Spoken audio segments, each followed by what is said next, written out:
الله الرحمن الرحيم قل هو الله أحد الله الصمد لم يلد ولم يولد ولم يكن له كفوا أحد بسم الله الرحمن الرحيم قل هو الله أحد الله الصمد لم يلد ولم يولد ولم يكن له كفوا أحد بسم الله الرحمن الرحيم قل هو الله أحد الله الصمد لم يلد ولم يولد ولم يكن له كفوا أحد فاشهد کی قبولیت کے لیے اپنے اپنے حاضری کی قبولیت کے لیے مرحومین کی نظر کے لیے مریضوں کی شفاعت کے لیے عزاداروں کی محافظت کے لیے ذکر کی عبادت کے ظہور تاجیل کے لیے باوات بلند صلوات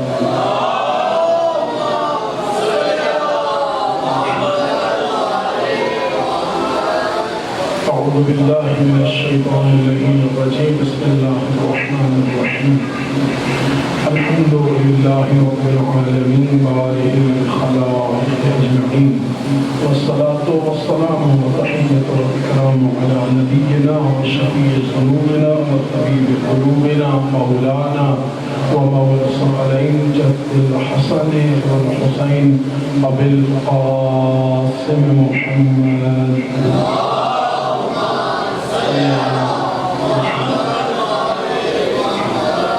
وآله الطيبين الطاهرين المعصومين المنتجبين المنتحبين المظلومين الذين أذهب الله عنهم الرجس وطهرهم تطهيرا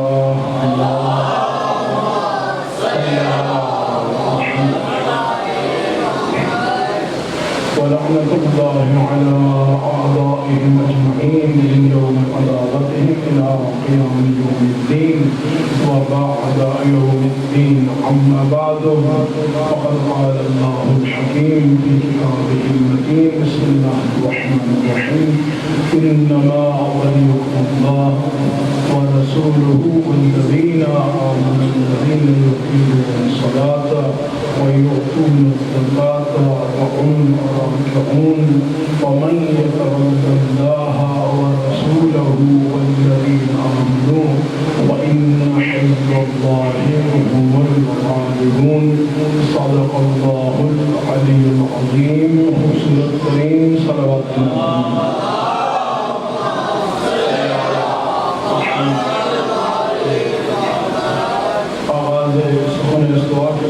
خداوند عالم ہم سب کے لمحات کو عبادت شمار فرمائے اس عبادت کو اپنے قرب کا ذریعہ کرائے اس قرآنی مجلس میں زبان پر ایسے الفاظ لانے کی توفیق عطا فرمائے اس میں خداوند عالم کی رضا و خوشنودی ولی دورہ امام زمان علیہ السلام کی تحقیق شامل ہوں ان دعاؤں کی قبولیت کے لیے خوبصورت ترین صلوات عنایت فرمائے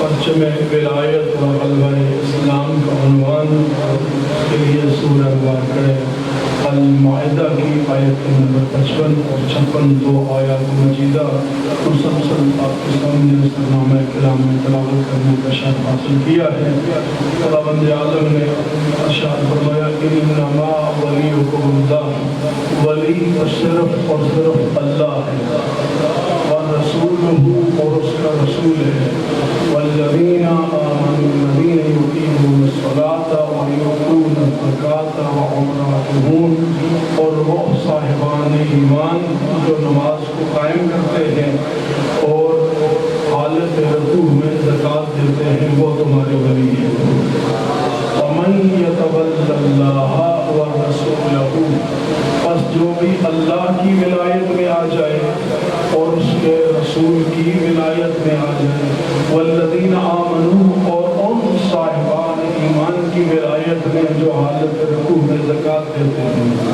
فإن حزب اللہ پہچان لو یہ اللہ کی جماعت ہے ہم الغالبون ہمیشہ ہر زمانے میں یہ جماعت دشمنوں پر غالب رہی ہے یہ کیسی جماعت ہے میدان محشر 1,24,000 انبیاء ہوں 1,24,000 نبیوں کی امتیں ہوں گی، ان کے اوصیاء ہوں گے، ملائکہ ہوں گے، حور و غلمان ہوں گے۔ ایسے میں میدان محشر میں ایک گروہ داخل ہوگا۔ روایات میں ہے کہ ان کی پیشانیوں سے نور چمک رہا ہوگا، بالکل تمیم کے مرحلے سے ہے۔ ان کی پیشانیاں اتنی نورانی ہوں گی کہ ان کی پیشانیوں کے نور سے پورا محشر روشن ہو جائے گا۔ ان کے سروں پر زمرد اور یاقوت کے تاج سجائے ہوئے ہوں گے، اور فرشتے ان کے گھیرے ہوئے میدان محشر میں لے کے آ رہے ہوں گے۔ ہر نبی دوسرے نبی سے پوچھے گا یہ کوئی نبی آ رہے ہیں؟ کہیں گے یہ نبی نہیں ہے۔ پھر پوچھیں گے کیا کسی نبی کے وصی انبیاء کے وصی آ رہے ہیں؟ کہا یہ انبیاء کے وصی بھی نہیں ہے۔ کہا پھر کس طرق و احتشام و عزت و احترام کے ساتھ کون آ رہا ہے؟ کہا یہ علی کے شیعہ آ رہے ہیں۔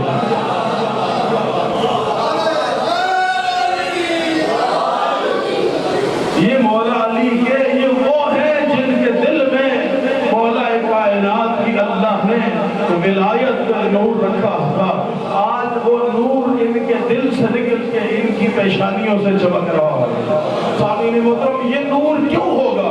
ایک روایت اور سنتے جائیے۔ آیت اللہ شہید دستخیب نے المعراج میں اس روایت کو نقل کیا ہے کہ شب معراج جب رسول خدا عرش اعلیٰ پہ جا رہے تھے تو چھٹے آسمان میں دیکھے ایک نور کا ممبر ہے اور ممبر پہ علی بیٹھے۔ اور جو ہے میرے ساتھ رہیے گا، چھٹے آسمان رسول خدا سفر کر رہے ہیں، دیکھا چھٹے آسمان پر ایک نور کا ممبر ہے اور ممبر پر علی بیٹھے۔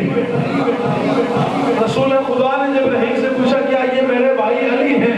کہا یا رسول اللہ یہ آپ کے بھائی علی نہیں ہیں۔ کہا پھر علی جیسا کون ہے؟ جو ہے میں غیر ذمہ دار روایت کبھی نہیں پڑھی، میں نے کتاب کا حوالہ دیا ہے۔ کہا پھر یہ علی جیسا کون ہے؟ کہا یا رسول اللہ زمین والے تو جب چاہے علی کی زیارت کر لیتے، جب عرش والوں کو علی کی زیارت کا شوق ہوا تو انہوں نے اللہ سے دعا کی پروردگار روز روز فرش پہ جا نہیں سکتے، علی عرش پہ آتا نہیں، تو ہم علی کی زیارت کیسے کریں؟ تو اللہ نے علی کی شکل میں ایک فرشتے کو خلق کیا، خلق کر کے اس نور کے ممبر پہ شبیہ علی کو بٹھا دیا۔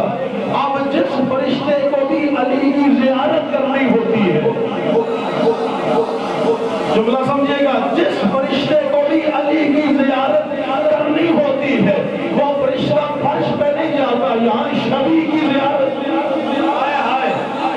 یہ شبیہ کی زیارت کر لیتا ہے، تو اللہ اسے مولا علی کی زیارت کا پورا ثواب عطا کرتا ہے۔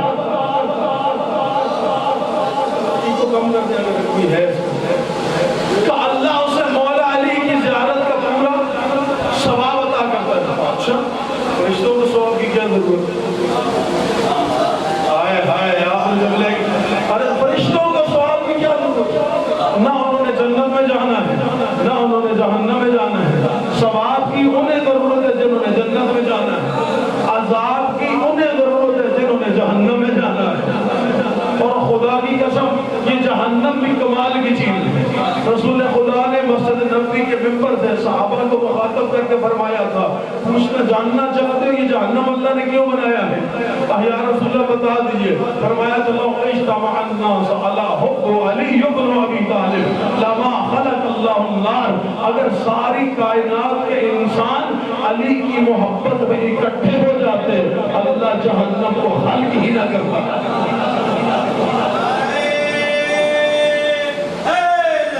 کیا بات پہنچ رہی ہے؟ کہا فرشتوں کو کیا ضرورت ثواب کی؟ فرشتوں کو کیا ضرورت؟ کہا یہ فرشتوں کو ضرورت نہیں ہے، قیامت تک اس شبیہ کی جتنے فرشتے زیارت کریں گے ان کا جتنا بھی ثواب ہوگا وہ اللہ علی کے شیعوں کے نامہ اعمال میں لکھ دے گا۔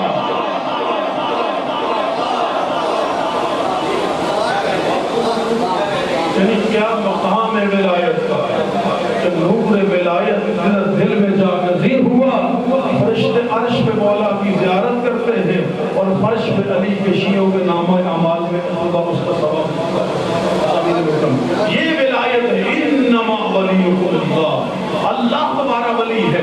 دو معنی میں ولایت کا بیان کر چکا، ایک معنی آج اضافہ کر کے آگے بڑھ رہے ہیں۔ کا تیسرا معنی ولایت کا، دو ایسے ملے ہوئے جن کے درمیان کوئی تیسرا نہ ہو۔ لغت میں بڑی ذمہ داری ہے، لفظ ولی، ایسے دو ملے ہوئے جن کے درمیان کوئی تیسرا نہ ہو۔ اب اللہ مطلق ولی ہے، اگر رسول ولی ہو تو جب تک ولایت رسول کے پاس ہے، رسول اور اللہ کے درمیان کوئی دوسرا نہیں ہے۔ بس ہم تو دنیا کو 1400 سال سے یہی بتا رہے ہیں، ہماری ہر چیز اللہ سے شروع ہوتی ہے، اللہ ہی پہ ختم ہوتی ہے۔ ہم پڑھتے ہیں لا الہ الا اللہ، ہم پڑھتے ہیں محمد رسول اللہ۔ اگر ہم نصیری ہوتے تو ہم علی کو اللہ پڑھتے۔ ہم نے 1400 سال گزر گئے، کبھی علی کو اللہ نہیں پڑھا، جب بھی پڑھے علی ولی اللہ پڑھا ہے۔ ہمارا عقیدہ کتنا صاف و شفاف، کہاں جب تک ولایت رسول کے پاس، اس وقت تک اللہ اور رسول کے درمیان کوئی تیسرا نہیں آ سکتا۔ اب جب یہ ولایت رسول اللہ سے مولا علی کو منتقل ہوئی،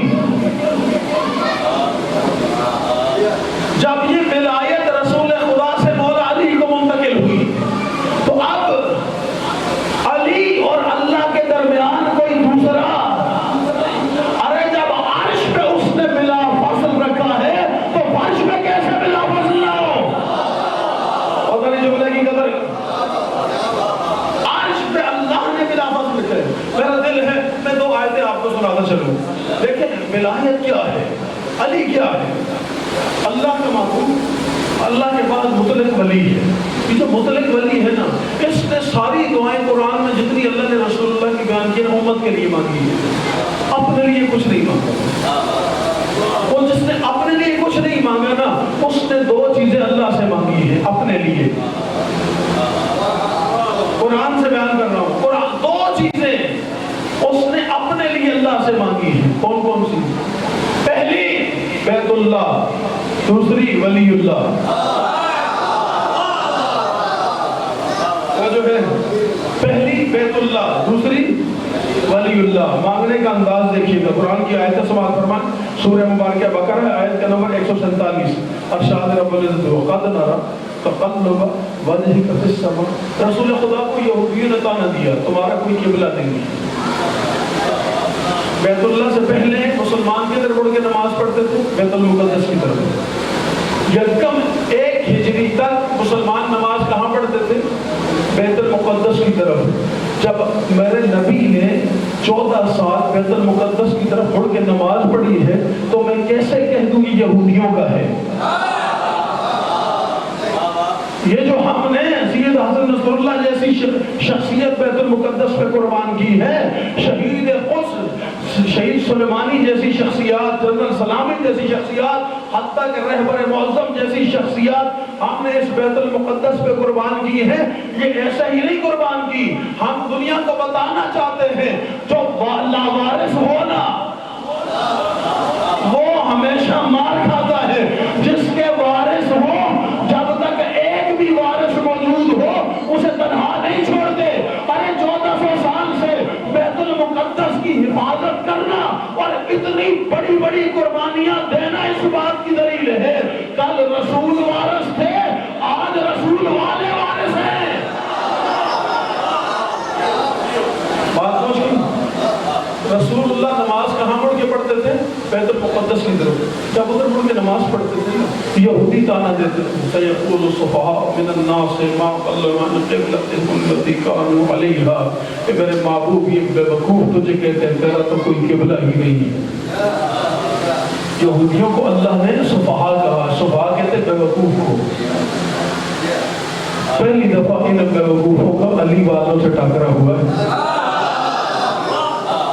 اس سے پہلے کہ مصر سے لڑے، مصر کو شکست ہوئی، شام سے لڑے شام کو شکست ہوئی، اردن سے لڑے اردن کو شکست ہوئی، سعودیہ سے لڑے سعودیہ کو شکست ہوئی، لیکن جب سے علی والوں سے پالا پڑا ہے نا، آئے روز ان کو شکستیں ہو رہی ہیں۔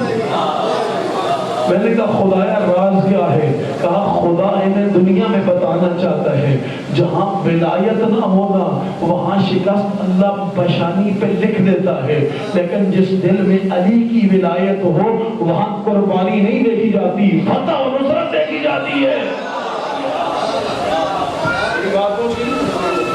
یہ بے وقوف اب ان کو پتہ چلا ہے کہ کہیں عقل مندوں سے ہمارا ٹکرا ہوا ہے۔ آج وہ سوچ رہے ہیں، سوشل میڈیا جو لوگ دیکھتے ہیں آگاہ ہیں۔ صاحبی نے بتا جملہ جو کہنا چاہ رہا ہوں، جب یہ یہودی تانا دیتے تھے نا، اس تانا کو ایک دن رسول اللہ نے نماز کے دوران محسوس کیا، نماز کے دوران محسوس کیا۔ ووٹ نہیں گلے رسول کے، کیونکہ نماز میں رخ بیت المقدس کی طرف ہے، پیچھے سارے صحابہ نماز پڑھ رہے ہیں، علی بھی پیچھے ہے۔ مسجد کا نام مسجد قبلتین ہے۔ آج بھی جو لوگ حجی اور عمرے کے زائر ہیں وہ جاتے ہیں قبلتین میں 2 رکعت نماز لازمی پڑھتے ہیں، یعنی ایسی مسجد جس میں ایک نماز 2 قبلوں کی طرف مڑ کے پڑھی گئی۔ رسول خدا 2 رکعت دوسری رکعت پڑھ رہے تھے کہ رسول خدا کو نماز میں خیال ہے یہ یہودی مجھے تانے دیتے ہیں۔ کیا حالت نماز میں ایسے ساتھ اٹھا کے آسمان کی طرف دیکھا، میں نہیں کہہ رہا، قرآن کا نعرہ تقلب وجہک فی السماء، اللہ کہہ رہے ہیں میرے محبوب تو ہماری طرف مڑ کے دیکھتا ہے۔ قد نرا تقلب وجہک فی السماء، اپنے چہرے کو آسمان کی طرف کیا اور آسمان کی طرف مڑ کے دیکھا، ادھر دیکھا، لب نہیں ہلے، ہاتھ نہیں اٹھے، کچھ مانگا زبان سے نہیں، بس فقط مڑ کے دیکھا، ادھر دیکھا، فَلَنُوَلِّيَنَّكَ قِبْلَةً تَرْضَاهَا، میرے محبوب تو ہماری طرف مڑ کے دیکھتے ہیں، ہم اس کو قبلہ بنائیں گے جسے تو پسند کرتا ہے، ہم اسے قبلہ بنائیں گے جسے آپ پسند کرتے ہیں میرے محبوب۔ فَوَلِّ وَجْهَكَ شَطْرَ الْمَسْجِدِ الْحَرَامِ، میرے محبوب انتظار نہ کر، اپنا رخ مسجد اقصی سے مسجد الحرام کی طرف موڑ لے۔ یہ قرآن کی آیت پڑھی ہے، آیت کا ریفرنس میں نے آپ کو دے دیا، آیت سمجھ آ گئی؟ لب نہیں ہلے، ہاتھ نہیں اٹھے، فقط ایسے مڑ کے دیکھا، اس کو پسند نہیں آیا، کہا محبوب تو ہماری طرف مڑ کے دیکھے، ہم اسے قبلہ بنائیں گے جسے تو پسند کرتا ہے۔ یعنی قبلہ وہ بھی تھا، قبلہ یہ بھی ہے، لیکن محبوب خدا کا محبوب یہ قبلہ ہے۔ میں پوچھوں گا یا رسول اللہ اس کو اتنا محبوب کیوں ہے؟ کہا دیکھ نہیں رہے یہ وہ گھر ہے جہاں میرا وسیع آیا ہے۔ یا رسول اللہ ادھر مڑ کے نماز امت کو کیوں پڑھوا رہے ہیں؟ کہا تاکہ جب جب مسلمان دنیا کے جس کونے سے بیت اللہ کی طرف رخ کر کے اللہ اکبر کرے اسے علی یاد آئے۔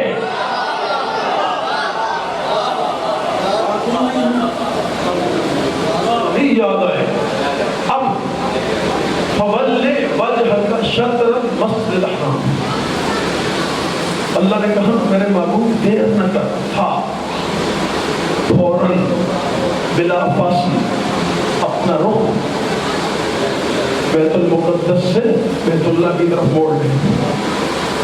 اب تمام مسلمانوں کے جتنے بھی مورخین، محدثین، علماء و شیخ الحدیث ہیں ان کے سر پہ رکھو قرآن۔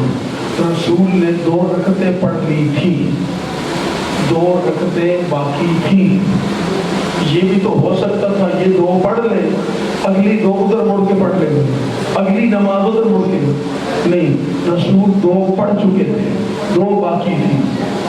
جیسے ہی حکم آیا نا فَوَلِّ وَجْهَكَ شَطْرَ، رسول نے انتظار نہیں کیا، بلا فصل رسول بیت اللہ کی طرف موڑے۔